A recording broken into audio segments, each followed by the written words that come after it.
guys! Welcome back again sa aking munting bahay. Ako ay mag-update lamang kasi hindi ako nakapag-vlog kanina bago ako umalis. Hindi rin ako nakapag-vlog. And then, nung nandun din ako sa aking galaan is hindi din ako nakapag-vlog kasi nga mahirap mag-vlog-vlog or magawa ng video-video na parang naaaliw ka sa ginagawa mo kasi dito ka lang naman sa city, dito ka lang naman sa mga mall. So, parang nakakatamad mag-vlog, guys. So, ngayon, is nag-shopping galore na naman si Sol Jordan TV sa kanyang mga pang-sariling pangangailangan.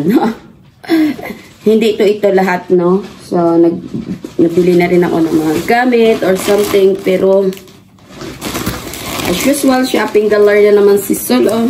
Pero ito, guys, hindi naman na ito, hindi ito mamahaling mga gamit. Alam niyo naman, ako is always looking for a sale, di ba? Di ko kailangan makipagsabayan sa mga high price dito kasi hindi naman ako madami. Ito, naku po, Diyos ko. Alam nyo naman, napaka-wise ko magamit ng pera kahit binigyan ako ng regalo or hadiah na karaan. So, ginamit ko lang. Hindi yan ang ginamit ko. Ang ginamit ko talaga, nagbawas ako sa sweldo ko. Pero yung binigay sa akin na karaan na pera, hindi ko ginastos yung kasi may paglalaanan akong bagay na mas karapat dapat. So ngayon bumalik na naman ako. So itong wall na to is lagi kong dapat ang bibiling ko, alam nyo ba, 3 piraso lang, sabi ko pang suot ko lang sa next month or pang suot ko lang every time na maglalabas ako kasi nakakasawa ba, guys, yung damit mo pa ulit-ulit. Nakakasawa. Kaya ako ay nagbibili lang din ng ganito. So, ito is nabili ko dito sa Oro Mall. Or, yata to? Europe, Europe products. Uy, si Sir Luxor ba yan? Ay, hindi. So, ito is pang ready to winter na siya. Pang malamiga na. Ito is like a dress. Ay, sus, Ginoo. Hindi kita. Ito siya, guys. Dress na yan.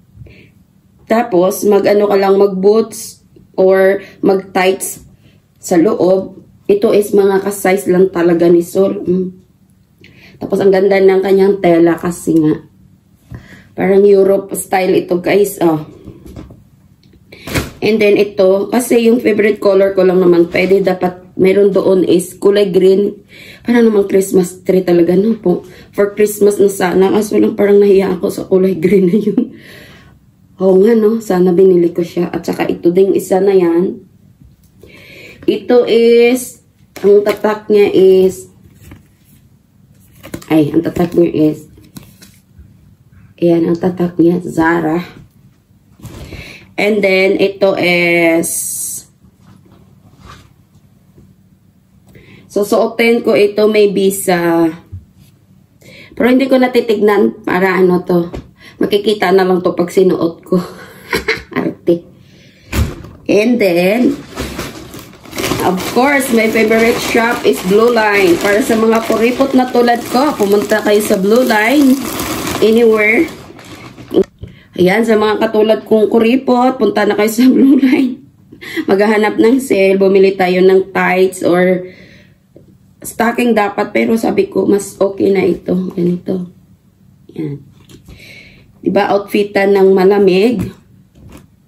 At saka magpalit ako ng aking robe. So, nagkuha tayo ng ating robe. Yan. Yan. And then, ito talaga, guys. Dito is, magaganda talaga yung size nila. A to Z. Nag-shopping tayo sa A to Z. A to Z. Ito ay napakadami pero napakamura to, guys, ito nga pala wait. Ito nga pala yung price nito is dati siyang 5 dinar pero nakuha ko na lang siya ng 3 dinar. And then this one also is normal lang siya 2. And then this one, the dress is I think is Ewan ko magkano to siya dati. Basta ano na lang siya. Mura na lang.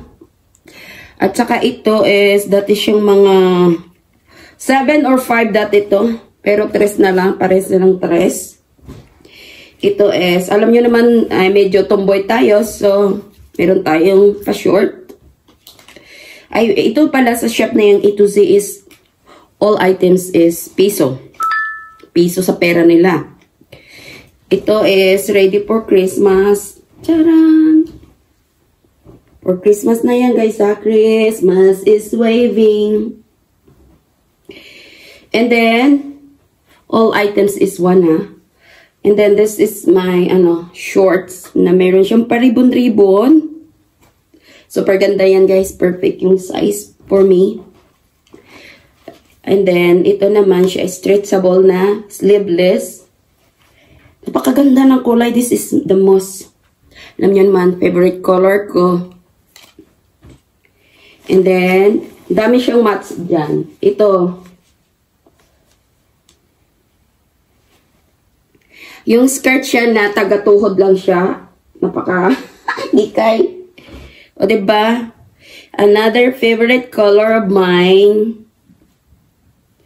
Ang ganda ng fitting. Ang ganda ng tela niya is...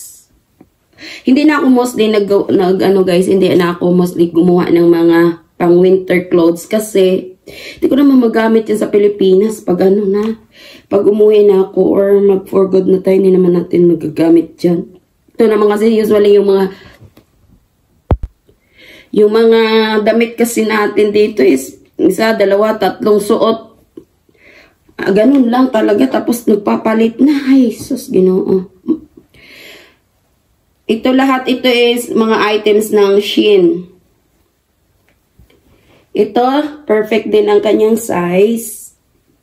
At saka maganda yung curve ng katawan nito guys. Tapos, may paislit yan. May paislit siya. Tapos, ang tela niya talagang ganda. Tapos, pag medyo sexy katawan mo, kikita talaga yung aura ng iyong body. Like me. Hindi, joking lang. Okay, maniwala. Hindi, joke lang yan guys, halo sa pagbablog. Ito naman is, like, gusto mo ng summer na medyo... attractive naman yung suot mo or something like fresh sa mata or maganda sa mata ito, and then blue jeans ka or white, perfect. Yes, the most favorite of mine. Ang ganda. Pero sa akin, ang the most nito is, gusto ko kulay black yung partner niya. Pwede din talaga perfect yung white pants. Pero wala talaga ako yan.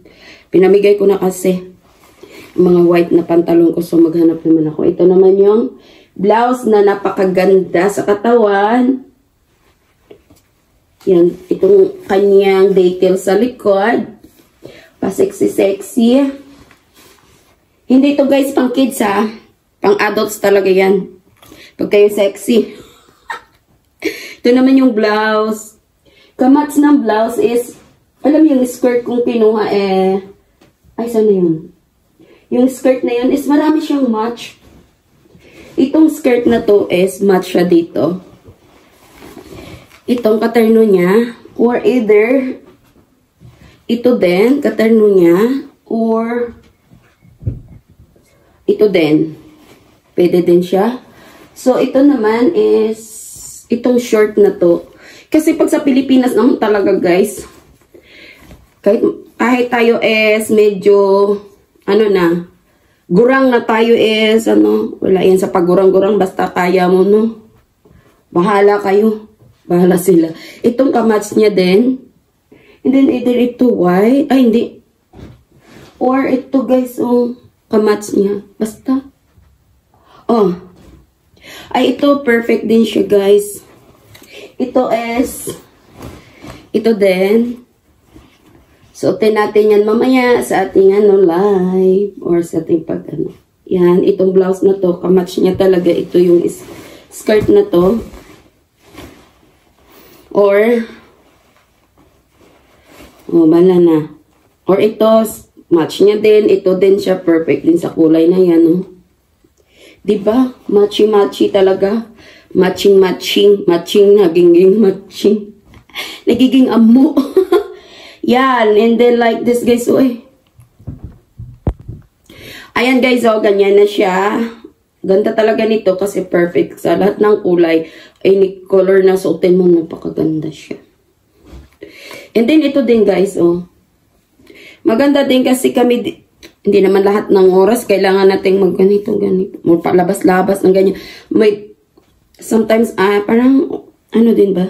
Decente yung blouse mo, ganyan. Kahit mura lang. Tapos, dalhin mo na lang sa accessories mo. Pak! Ganon. Tapos, ito naman, ala, ganda kaya nito guys. Kaso lang, meron tayo ditong problem. Labas yung, ano natin, yung ating kaluluwa. Pero hindi naman as in sagwa. Pwede mo naman lagyan ng ano, basta maganda siya. Maganda talaga siya.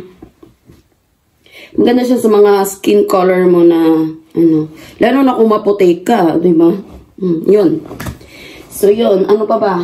Nag-shopping din ako ng pang medyo pang luto-luto or ano, pero hindi na natin yan isasali, 'di ba guys? Ganun lang. So, ganyan lang. So, ayan, maraming thank you ulit sa inyong panunood sa mga simpleng bagay. Kasi wala na ako mai-update. Sabi ko, ay, gagawin ko nga to. So, yan. Yan lang po guys, ang alam niyo naman kasiyahan naming mga OFW ang mag-shopping. Pero, pansin ko, shopping ko para na lang sa sarili ko. Di tulad noon. Pag-shopping ko is para sa family. Sila yung inuuna ko doon. Pero ngayon kasi pwede na tayong bumili order doon sa online para sa kanila or sila pumili tapos ano, babayaran natin or something like ganon na lang. Ganon. Kasi parang every time na punta ako sa mall, wala na akong nakikita para pang ganito, parang ganito. Dati pag pasok ko sa mall, makikita ko para sa mga baby, sa mga teenager or sa mga ano. Pero ngayon, wala. Ang nakikita ko ngayon para sa sarili ko. So, yun lang. Happy Halloween sa lahat. Happy shopping Halloween sa lahat. Sana makabalik ako within 1 week kasi gusto ko patagdagan yung aking nabili. Pero, nakadami ako. Kahit ganun-ganun, nakadami ako. So, anyways, ganyan na lang, guys. Salamat sa inyong panonood. At sa inyong pagsubaybay sa aking munting bahay. Maybe upload ko this tomorrow. Sunday. Or Saturday. Sunday. Bahala na. Kung mai-edit ko siya.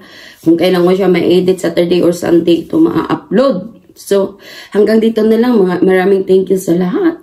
At mag-ingat ang lahat. Basta, mga kasiyahan ng OFW is napakasimple. Kasi, parang nire-reward mo lang yung sarili mo kahit hindi masyado pricey, pero masaya ka sa nakikita at nagagawa mo, hindi mo kailangan. Ano ba? Ano ba ibig mo sabihin, Sol? Okay. Oo, yun. Basta, yun na yun.